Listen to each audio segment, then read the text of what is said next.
2020 പുറത്തിറങ്ങിയ baby it's over ഔട്ട്സൈഡിന്റെ കഥയാണ് cinema കഥയിലൂടെ ഇന്ന് നിങ്ങൾ കേൾക്കാനായി പോകുന്നത്. കഥ ആരംഭിക്കുന്നത് ലോകാവസാനം എത്തുന്നു എന്ന് ഞെട്ടിക്കുന്ന വാർത്തയോടെയാണ്. വളരെ വലിയൊരു ഉൽക്ക ഭൂമിയിൽ പതിക്കുമെന്നും ഭൂമി ഇല്ലാതാകുമെന്നും നാസ ലോകത്തെ അറിയിച്ചു കഴിഞ്ഞു. 20 ദിവസത്തിനുള്ളിൽ അത് സംഭവിക്കും. ലോകത്തെ രക്ഷപ്പെടുത്തുവാൻ, ഉൽക്കയെ ദൂരെ നിന്ന് തകർക്കുവാൻ നാസ മിസൈലുകളടക്കം ലോഞ്ച് ചെയ്തെങ്കിലും അതൊന്നും അത്ര കണ്ട ഫലവത്തായില്ല. ഉൽക്ക നേരത്തെ അറിയാൻ സാധിച്ചിരുന്നെങ്കിൽ, കണ്ടെത്താൻ കഴിഞ്ഞിരുന്നെങ്കിൽ ഒരുപക്ഷെ ഭൂമിയെ രക്ഷപ്പെടുത്താൻ സാധിച്ചേനെ എന്ന തരത്തിലുള്ള ചർച്ചകൾ പുരോഗമിച്ചുകൊണ്ടിരുന്നു. അവസാനം പ്രാർത്ഥനകൾ മാത്രമായിരുന്നു ലോക ജനതയ്ക്ക് മുമ്പിൽ അവശേഷിച്ചത്. മനുഷ്യരുടെ ശ്രമങ്ങൾ അത്രയും പരാജയപ്പെട്ടു. ഉൽക്കാപതനം ഏറെക്കുറെ നടക്കുമെന്നുറപ്പായി. ലോകം അവസാനിക്കാൻ 6 ദിവസം മാത്രം ബാക്കി നിൽക്കുന്നു. ലോകം മുഴുവനും അത് അനൗൺസ് ചെയ്യപ്പെട്ടു. കൂട്ടത്തിൽ കൊറിയൻ ഗവൺമെന്റും ലോകാവസാനത്തിന്റെ കാര്യം വ്യക്തമാക്കിയിരുന്നു. ടെലിവിഷനിലൂടെ സന്തോഷകരമായ കാര്യങ്ങളും വിവരങ്ങളും മാത്രം പങ്കുവെക്കുവാൻ അതോടെ ഗവൺമെന്റ് തീരുമാനിച്ചു. അത്ഭുതകരമെന്ന് പറയട്ടെ, ലോകം അവസാനിക്കും, ഇനി ദിവസങ്ങൾ മാത്രമേ ബാക്കിയുള്ളൂ എന്നുണ്ടായിട്ടും വലിയ പാനിക്കൊന്നും ലോകത്തിന്റെ ഒരു ഭാഗത്തും ഉണ്ടായിരുന്നില്ല. ജനങ്ങൾ തങ്ങളുടെ അവശേഷിക്കുന്ന ദിവസങ്ങൾ സന്തോഷത്തോടെ കഴിയുവാൻ തീരുമാനിച്ചു. തങ്ങളുടെ പ്രിയപ്പെട്ടവരുടെ കൂടെ അവർ സ്നേഹം പങ്കുവെച്ചു. ആ സമയം നമ്മൾ നംബോ എന്നൊരു യുവാവിനെ പരിചയപ്പെടുന്നു. തന്റെ ജീവിതം അത്രയും ഒരു ടൈനി അപ്പാർട്ട്മെന്റിൽ തനിച്ചായിരുന്നു നംബുവിന്റെ ജീവിതം. സ്നേഹം പങ്കിടാനോ അത്തരത്തിൽ കമ്പാനിയൻഷിപ്പിനോ അവന്റെ കൂടെ ആരും തന്നെ ഉണ്ടായിരുന്നില്ല. ലോകാവസാന ദിവസം എത്തുമ്പോൾ താൻ തനിച്ച് ഇതേ സോളിറ്റ്യൂഡിൽ മരണപ്പെട്ടു പോകുമോ എന്നവൻ ആശങ്കപ്പെട്ടിരുന്നു. നംബു ഈയടുത്ത് പോലീസ് ഉദ്യോഗസ്ഥനായി മാറിയിരുന്നതേയുള്ളൂ.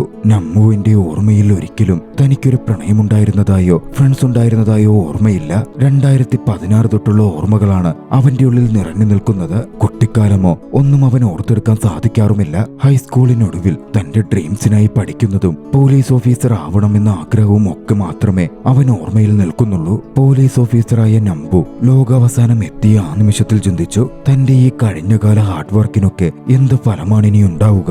എന്നിരുന്നാൽ തന്നെയും അവശേഷിക്കുന്ന ദിവസങ്ങളും ജീവിക്കണമല്ലോ. അവൻ തന്റെ ഡെയിലി ലൈഫുമായി മുമ്പോട്ട് പോകാൻ തുടങ്ങി. വഴിയിൽ നിൽക്കുമ്പോൾ ജനങ്ങൾ തങ്ങളുടെ സ്നേഹവും ഐഡന്റിറ്റിയും ഒക്കെയും എക്സ്പ്രസ് ചെയ്യുന്നത് അവൻ കണ്ടു. എന്തുകൊണ്ടോ അവരൊക്കെയുമായി വല്ലാത്തൊരു പരിചിതഭാവം അവന് തോന്നുന്നുണ്ടായിരുന്നു. അന്ന് തിരികെ പോലീസ് സ്റ്റേഷനിലേക്ക് എത്തി കമ്പ്യൂട്ടർ നോക്കുമ്പോൾ വൈറലായിക്കൊണ്ടിരിക്കുന്ന ഒരു വീഡിയോയും വാർത്തയും അവൻ കണ്ടു. തനിക്ക് സൂപ്പർ പവേഴ്സ് ഉണ്ടെന്ന് അവകാശപ്പെട്ടുകൊണ്ട് ഒരാൾ രംഗത്തു വന്നിരുന്നു. തനിക്ക് സ്വന്തമായി കയ്യിൽ തീയുണ്ടാക്കാൻ സാധിക്കും എന്നത് വീഡിയോ ഷൂട്ട് ചെയ്ത് അയാൾ ഒരു വീഡിയോ ഷെയറിംഗ് പ്ലാറ്റ്ഫോമിൽ പങ്കുവച്ചിരുന്നു. ഭയമായിരുന്നതുകൊണ്ടും ഒറ്റപ്പെടുമെന്നുള്ളതുകൊണ്ടും താൻ തന്റെ സൂപ്പർ പവർ ഇത്രനാളും മറച്ചുവെച്ചിരിക്കുകയായിരുന്നെന്നും ഇപ്പോൾ ഈ അവസാന നിമിഷത്തിൽ അതിൽ കാര്യമില്ലെന്ന് തോന്നിയതുകൊണ്ടാണ് അത് തുറന്നു പറയുന്നതെന്നും, ഇത്തരത്തിൽ സൂപ്പർ പവേഴ്സ് ഉള്ളവർ ഒന്നിച്ചു വന്ന് ലോകത്തെ രക്ഷപ്പെടുത്താൻ നമുക്കൊന്ന് ശ്രമിച്ചു നോക്കാം എന്നുമൊക്കെയായിരുന്നു അയാൾ വീഡിയോയിലൂടെ പറയുന്നത്. ലോകത്തിന്റെ നാനാഭാഗത്തും ഇതുപോലെ കഴിവുകളുള്ള മറ്റുള്ളവരുണ്ടാകും എന്നയാൾ വിശ്വസിച്ചിരുന്നു. ശേഷം നംബു തന്റെ സീനിയറുമായി സംസാരിച്ചു. ലോകാവസാനമായതുകൊണ്ടും ഇനിയൊന്നിലും കാര്യമില്ലാത്തതുകൊണ്ടും നംബുവിന് വേണമെങ്കിൽ ജോലി റിസൈൻ ചെയ്ത് ഇനിയുള്ള ദിവസങ്ങളിൽ എൻജോയ് ചെയ്യാൻ പൊക്കോളൂ എന്ന് സീനിയർ പറഞ്ഞു. പക്ഷേ അതൊന്നും വേണ്ടെന്ന് പറഞ്ഞ നംബു തന്റെ ജോലി തുടരുവാനായി പട്രോളിങ്ങിനായി പുറപ്പെട്ടു. നംബു പുറത്തേക്കിറങ്ങി നടക്കാൻ തുടങ്ങി. ചുറ്റിലും നോക്കി പോകുന്നതിനിടയിൽ അൺഫെമിലിയർ ആയിട്ടുള്ള ഒരു ഫ്ലാഗ് അവൻ കണ്ടു. അത് കണ്ടതും ദേജാവു പോലൊരു ഫീലിംഗ് അവൻ ഉണ്ടാവാൻ ആരംഭിച്ചു. എന്നിരുന്നാലും ഓർമ്മയിൽ അതൊക്കെ എന്താണ് എന്ന് മനസ്സിലാക്കാൻ അവന് സാധിക്കുന്നുണ്ടായിരുന്നില്ല. അങ്ങനെ നടന്നു നീങ്ങുമ്പോൾ മതിലിൻ പുറത്ത് കയറി നിൽക്കുന്ന ഒരു പെൺകുട്ടിയെ കണ്ട് അല്പം ഭയപ്പെട്ട് നംബു ഒന്ന് പിൻവാങ്ങി. ആ പെൺകുട്ടി മതിലിന്റെ പുറത്തേക്ക് എടുത്തു ചാടി നംബുവിന്റെ മുമ്പിലെത്തി. അവളെ കണ്ടതും നംബുവിന് അല്പം സർപ്രൈസ്ഡ് ആയി തോന്നിയിരുന്നു. അവളെ എന്തോ ഫെമിലിയറായും തോന്നി. ആ പെൺകുട്ടിയുടെ പേര് ഹേവ എന്നായിരുന്നു. നംബുവിന്റെ ചിന്തയിൽ പെട്ടെന്നുദിച്ചത് ആ പെൺകുട്ടി മോഷണത്തിന് വാണ്ടഡ് ലിസ്റ്റിലുള്ള ഹേവ എന്ന പെൺകുട്ടിയാണെന്നായിരുന്നു. അതോടെ ഹേവയെ അറസ്റ്റ് ചെയ്ത് നംബു സ്റ്റേഷനിലേക്ക് കൊണ്ടുവന്നു. പക്ഷേ അവിടെത്തി വാണ്ടഡ് ലിസ്റ്റ് നോക്കുമ്പോൾ അതിൽ ഹേവയുണ്ടായിരുന്നതേയില്ല.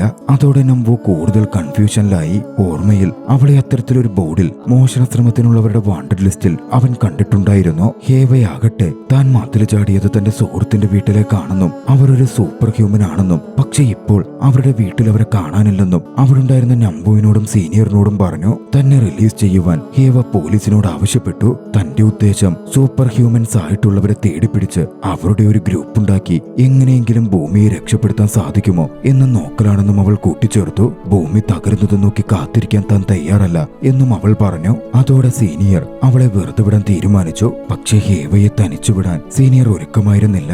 അവളെ നിരീക്ഷിച്ചു രക്ഷിക്കാനും അവൾ പ്രതീക്ഷിക്കുന്ന സൂപ്പർ ഹ്യൂമൻ എവിടെ ഉണ്ടാകുമെന്ന് അവൾക്കറിയാമെങ്കിൽ അങ്ങോട്ടേക്ക് അവളെ എത്തിക്കാനും നംബുവിന് സീനിയർ നിർദ്ദേശം കൊടുത്തു. നംബു അങ്ങനെ ഹേവയെയും കൂട്ടി പോലീസ് കാറിൽ യാത്ര തുടങ്ങി. സിറ്റിയിൽ നിന്നും ഒരുപാട് അകലെയുള്ള ഒറ്റപ്പെട്ട ഇടത്തേക്കായിരുന്നു അവർക്ക് പോവേണ്ടിയിരുന്നത്. കാറിൽ അങ്ങനെ പോകുമ്പോൾ നംബു വല്ലാതെ നെർവസ് ആയിരുന്നു. ഹേവയുമായി സംസാരിക്കുവാൻ നംബു ബുദ്ധിമുട്ടി. സോഷ്യലൈസിംഗിൽ നംബുവിന് പൊതുവെ കഴിവ് കുറവായിരുന്നു. പക്ഷേ ഹേവയെ കണ്ട മാത്രയിലും അവളുടെ സംസാരത്തിലും പെരുമാറ്റത്തിലും നംബുവിന് അവളോട് പ്രണയം തോന്നിയിട്ടുണ്ട് എന്നത് വ്യക്തമായിരുന്നു. പോകുന്ന വഴിയിൽ അവൻ കാർ ഒരു ഗ്യാസ് സ്റ്റേഷനിൽ നിർത്തി. ഹേവ കാറിലിരുന്ന് മയങ്ങിപ്പോയിരുന്നു. ഹേവയെ ഉണർത്താതെ അവനടുത്തുള്ള സ്റ്റോറിൽ കയറി ആവശ്യമുള്ള സാധനങ്ങൾ വാങ്ങി. ആ സമയം അവിടുത്തെ ടിവിയിൽ നിരവധി സൂപ്പർ ഹ്യൂമൻസ് തങ്ങളുടെ പവറുകൾ കാണിച്ച് രംഗത്ത് വരുന്നതായും അവരൊരു ഓർഗനൈസേഷൻ രൂപീകരിച്ച് നാസയ്ക്കൊപ്പം ചേർന്ന് ഭൂമിയെ രക്ഷപ്പെടുത്താൻ സാധിക്കുമോ എന്ന് ശ്രമിക്കുന്നതായും റിപ്പോർട്ടുകൾ വന്നുകൊണ്ടിരുന്നു. സ്റ്റോറിൽ സ്റ്റോർ കീപ്പറൊന്നും ഉണ്ടായിരുന്നില്ല. അതുകൊണ്ട് തന്നെ പണം ടേബിളിൽ വെച്ച് നംബു സാധനമെടുത്തിറങ്ങി. പുറത്തിറങ്ങി കാറിനടുത്തേക്ക് ചെല്ലുമ്പോൾ റെസ്റ്റ് റൂമിന്റെ ഭാഗത്തു നിന്ന്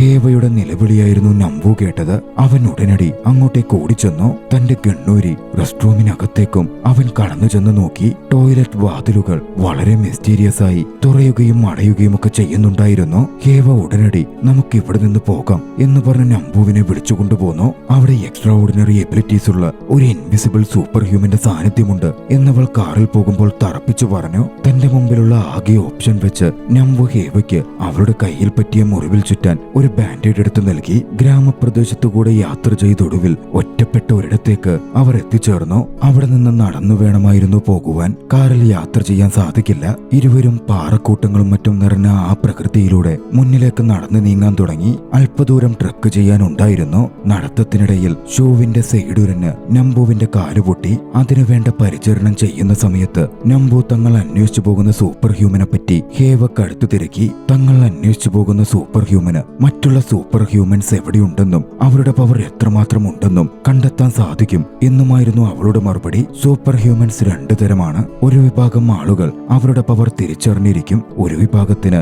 അത് അറിവുണ്ടാവുകയുമില്ല. രണ്ടാമത്തെ വിഭാഗത്തെ കണ്ടെത്താനാണ് താൻ ശ്രമിക്കുന്നത്. അവരുടെ പവർ തിരിച്ചറിഞ്ഞ് അവരെ കൊണ്ട് ഈ ലോകത്തിന് എന്തെങ്കിലും ചെയ്യാൻ സാധിക്കുമോ എന്ന് നോക്കുവാൻ. ദുർഘടമായ പാതയിലൂടെയുള്ള അവരുടെ യാത്രയ്ക്കൊടുവിൽ അവർ മലമുകളിലുള്ള അവരുടെ ലക്ഷ്യസ്ഥാനത്ത് എത്തിച്ചേർന്നു. ഒറ്റപ്പെട്ട ചെറിയൊരു വീട് അവിടെ ഉണ്ടായിരുന്നു. പക്ഷെ അവർ അന്വേഷിച്ചു വന്ന വ്യക്തിയെ അവിടെങ്ങും കാണാൻ സാധിച്ചില്ല. ഹേവ അവിടെ ഉണ്ടായിരുന്ന ഭക്ഷണ സാധനങ്ങൾ പരിശോധിച്ചു. അത് ഫ്രഷ് ആയിരുന്നു. അതുകൊണ്ട് തന്നെ ആളിവിടെ ഉണ്ടാവുമെന്നും വൈകാതെ തിരിച്ചു വരുമായിരിക്കും എന്നവൾ കണക്കുകൂട്ടി. ഇത് മിസസ് യാങ്ങിന്റെ ട്രെയിനിങ് ലൊക്കേഷൻ ആയിരുന്നെന്നും നമ്മൾ അന്വേഷിച്ചു വന്ന സൂപ്പർ ഹ്യൂമൻ അവരാണ് എന്നും ഹേവ പറഞ്ഞു. ആദ്യം അവിടെ നിന്ന് തിരികെ പോകാം എന്ന് നംബു പറഞ്ഞെങ്കിലും അവിടെ തന്നെ തുടർന്ന് അവർ വരുന്നവരെ ഒന്ന് വെയിറ്റ് ചെയ്യാം എന്ന് ഹേവ ആവശ്യപ്പെട്ടതോടെ നംബു അവിടെ തുടർന്നു. അന്ന് രാത്രിയിൽ നംബു വളരെ വിചിത്രമായൊരു സ്വപ്നം കണ്ടു. ഹേവയ്ക്കടുത്ത് നംബു ഇരിക്കുകയായിരുന്നു. അന്തരീക്ഷമൊക്കെ ഉൽക്കാപതനത്തിന് മുന്നുള്ള രീതിയിൽ ചുവന്ന് തൊടുത്തു വന്നിട്ടുണ്ട്. നിറ കണ്ണുകളോടെ ഹേവ നംബുവിനടുക്കൽ ഇനി ഒരിക്കലും നമ്മൾ കാണരുത് എന്ന് പറയുന്നുണ്ടായിരുന്നു. പിറ്റേന്ന് ഉറക്കം ഞെട്ടി നംബു ഉണർന്നു. ടിവിയിൽ ഒരു വാർത്ത വരുന്നുണ്ടായിരുന്നു. സൂപ്പർ ഹ്യൂമൻസിനോട് കൊളാബറേറ്റ് ചെയ്ത് നാസ ഒരു കട്ടിംഗ് എഡ്ജ് മിസൈൽ അയക്കാൻ പോകുന്നു എന്ന പ്രതീക്ഷയുണർത്തുന്ന വാർത്തയായിരുന്നു അത്. നാസയുടെ അഡ്വാൻസ് ടെക്നോളജിയും സൂപ്പർ ഹ്യൂമൻസിന്റെ കഴിവുകളും ഉപയോഗിക്കപ്പെടും. എല്ലാവർക്കും അതൊരു ഫോൾസ് ഹോപ്പെങ്കിലും നൽകിയിരുന്നു. അവിടെ നംബുവിനായി ഹേവ വസ്ത്രമെടുത്തു വെച്ചിരുന്നു. നംബുവിന്റെ പോലീസ് യൂണിഫോം താൻ വാഷ് ചെയ്തെന്നും ലോകാവസാനം ഒന്നും സംഭവിച്ചില്ലെങ്കിൽ അതപ്പോൾ തിരികെ തരാം എന്നും പുറത്തേക്ക് വന്ന നംബുവിനോട് അവൾ പറഞ്ഞു.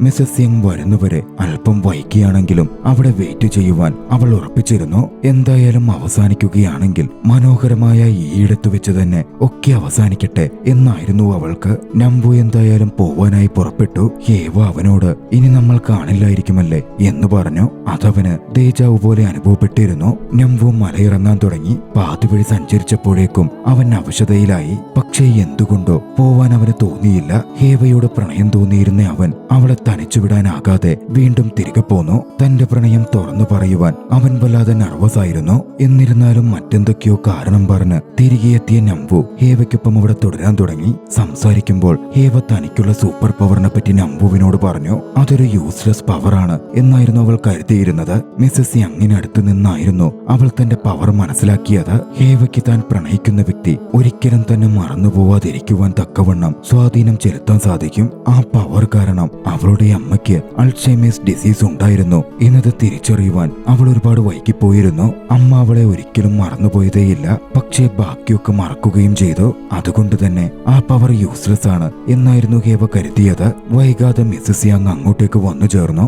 ഹേവ മിസസ് യാങ്ങുമായി സംസാരിച്ചു. മറ്റ് സൂപ്പർ ഹ്യൂമൻസിനെ കണ്ടെത്താൻ കൂടെ വരുവാൻ ആവശ്യപ്പെട്ടു. നമ്മൾ ഒരുപാട് വൈകിയിരിക്കുകയാണെന്നും ഉൽക്ക വളരെ വേഗത്തിലാണ് മൂവ് ചെയ്യുന്നത്, ഇനിയൊന്നും ചെയ്യാൻ സാധിച്ചേക്കില്ല എന്നുമായിരുന്നു മിസസ് യാങ്ങിന്റെ മറുപടി. മെറ്റിയോർ അന്തരീക്ഷത്തിൽ കടന്നതോടെ വേഗത കൂടിയതുകൊണ്ട് പ്രതീക്ഷിച്ചതിലും വേഗത്തിൽ അന്ന് രാത്രിയിൽ തന്നെ ഉൽക്കാപതനമുണ്ടാകും എന്ന വാർത്തകളും നിറഞ്ഞു വന്നിരുന്നു. അന്തരീക്ഷത്തിൽ അതിന്റെ ചെറിയ സാമ്പിളുകൾ കാണാൻ ആരംഭിച്ചു. ബ്രോഡ്കാസ്റ്റിംഗും മറ്റ് സേവനങ്ങളും തടസ്സപ്പെട്ടു. എന്തായാലും ഒക്കെ അവസാനിക്കാൻ പോകുവാണല്ലോ. നംബുവിനകത്ത് എന്തെങ്കിലും പവറുണ്ടോ എന്ന് മിസസ് യാങ് തന്റെ പവർ ഉപയോഗിച്ച് കണ്ടെത്താൻ ശ്രമിച്ചു. പക്ഷേ നംബുവിന്റെ പവർ കണ്ടതും മിസസ് യാങ് ഷോക്കായി പോയിരുന്നു. വളരെ യുണീക്കായ സൂപ്പർ പവർ ആയിരുന്നു നംബുവിനുണ്ടായിരുന്നത്. ഒരു അപകടത്തിൽ നംബു കൊല്ലപ്പെട്ടാൽ അവൻ മരണപ്പെടുകയില്ല. അവൻ നേരെ പാസ്റ്റിലെ ഒരു സമയത്തേക്ക് തിരികെ പോകും. അതായത് ലോകാവസാന സംഭവം ഉൽക്കാപതനം നടന്നാലും നംബു മരണപ്പെടുകയില്ല. അവൻ തന്റെ പാസ്റ്റിലേക്ക് തിരികെ പോകും. വൈകാതെ കാര്യങ്ങൾ വ്യക്തമാവുകയായിരുന്നു.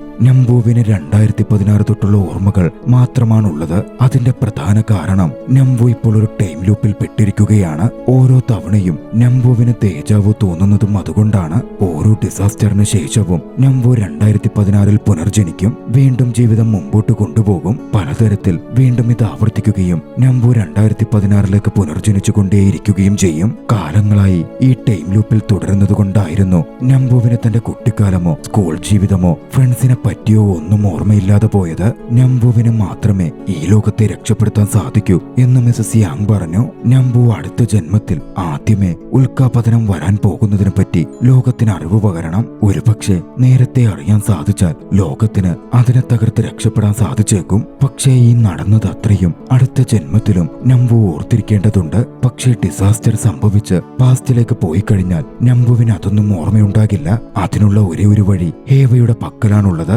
ഹേവ നംബുവിനെ പ്രണയിക്കണം. ഹേവ നംബുവിന് മേൽ തന്നെ മറന്നു പോവാതിരിക്കാൻ തക്കവണ്ണം സ്വാധീനം ചെലുത്തണം. തന്റെ പവർ പ്രയോഗിക്കണം. അപ്പോൾ നംബു ഒന്നും തന്നെ മറന്നു പോകില്ല. അവസാനിക്കുന്ന കുറഞ്ഞ സമയത്ത് ഹേവ നംബുവുമായി പ്രണയത്തിലാവാൻ ശ്രമിച്ചു. പക്ഷേ അതെങ്ങനെ സാധ്യമാകും എന്ന് ഹേവയ്ക്ക് പോലും പിടിയുണ്ടായിരുന്നില്ല. ഉൽക്കാപതനത്തിനു മുമ്പ് അന്തരീക്ഷം മുഴുവൻ മാറി മറിഞ്ഞു. ഏറെ നെർവസായി ഹേവയെ കണ്ട മാത്ര തൊട്ട് താൻ പ്രണയിച്ചിരുന്നു എന്ന് നംബു പറഞ്ഞു. പക്ഷേ ഹേവയ്ക്ക് കുറഞ്ഞ സമയം കൊണ്ട് നംബുവുമായി പ്രണയത്തിലാകുവാൻ അവന്റെ മേൽ സ്വാധീനം ചെലുത്തുവാൻ സാധിക്കുന്നുണ്ടായിരുന്നില്ല. നിറക്കണ്ണുകളോടെ തനിക്കതിന് സാധിക്കുന്നില്ല എന്നവൾ അവനോട് പറഞ്ഞു. ഉൽക്കാപതനം നടന്നു. ലോകം അവസാനിച്ചു. നംബു കണ്ണു തുറക്കുമ്പോൾ അവൻ വീണ്ടും 2016 തന്റെ പഴയ അപ്പാർട്ട്മെന്റിൽ ഓർമ്മകൾ ഒന്നുമില്ലാതെ അവൻ ഉണർന്നു. അവൻ അപ്പാർട്ട്മെന്റ് കോംപ്ലക്സിന്റെ പുറത്ത് വെള്ളം എടുക്കാനിറങ്ങി. അവിടെ വെച്ചൊരു പെൺകുട്ടി അവനെ കടന്നുപോയി. അത് ഹേവയായിരുന്നു. ആ പുതിയ പാസ്റ്റിൽ നംബുവിന് ഹേവയെ ഓർമ്മയുണ്ടായിരുന്നില്ല. വെള്ളമെടുത്ത് നംബു തിരികെ നടന്നു. ഹേവയൊന്ന് തിരിഞ്ഞു നോക്കി. ഹേവ നംബുവിനെ സ്നേഹിക്കുന്ന പ്രണയിക്കുന്ന ഒരു ഫ്യൂച്ചർ സംഭവിച്ചാൽ ലോകത്തിന്റെ ഫ്യൂച്ചർ തന്നെ മാറിമറിയും. അത് സംഭവിച്ചേക്കാമെന്ന സൂചനയിൽ ചലച്ചിത്രം അവസാനിക്കുന്നു. നിങ്ങൾക്ക് ഈ കഥ ഇഷ്ടമായെങ്കിൽ വീഡിയോ ലൈക്ക് ചെയ്യുക. അഭിപ്രായങ്ങളും നിർദ്ദേശങ്ങളും കമന്റുകളിൽ രേഖപ്പെടുത്തുക. കഴിയുമെങ്കിൽ ചാനൽ സബ്സ്ക്രൈബ് ചെയ്തും കൂട്ടുകാർക്ക് ഷെയർ ചെയ്തു കൊടുത്തും ഞങ്ങളെ സപ്പോർട്ട് ചെയ്യുക. അടുത്ത എപ്പിസോഡിൽ മറ്റൊരു മികച്ച ചലച്ചിത്രവുമായി നമുക്ക് കണ്ടുമുട്ടാം. അതുവരെ ബൈ.